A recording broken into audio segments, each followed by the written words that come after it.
My name is Davenport. I'm a painter and I live and work in London.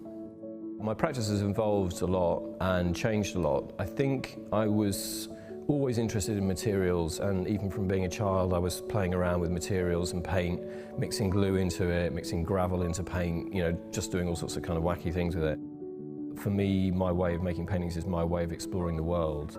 It's not there isn't a message, there's no political message there, but it's my way of sort of relating to the world and trying to sort of figure it out. And a lot of the time it's about studio accidents, seeing something in the studio. At the moment the paintings are made, the drips of colour kind of flow down the surface and then pool and puddle on the floor. That was just something that I saw happen in the studio, and I really liked it, and I thought, okay, well, I need to find a way of including that into the painting.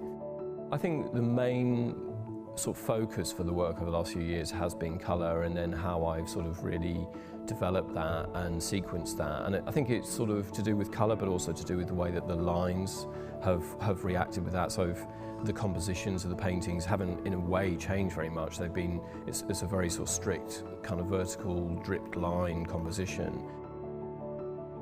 To begin with, the paint I used was kind of a gloss paint, and it just kept on jamming and it was very sticky. So I started to think that using acrylic would work better, and it did. The cadmium-free range is really successful, and the saturation and the vibrancy really hold up well. They are comparable to the cadmium range.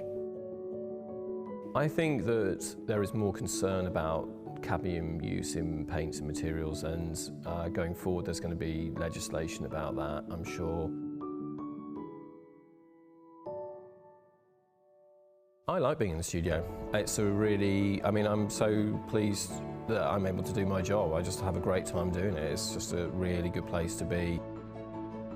Most artists have sort of lulls and periods in their career where they're not so well known. I think if you a career of 60 years or whatever, even people like Picasso had periods where they were ignored, or their work wasn't in fashion. So I think you have to be very stubborn. You have to know yourself and just keep working, really. But also enjoy it. I think that's another thing, is that there's a lot of talk about art where it can become very theoretical or practical, but it's a fun thing to do as well. Just enjoy making work. I think if you can enjoy your practice, going to the studio every day and try and focus on that, think about that, then the other things aren't so important.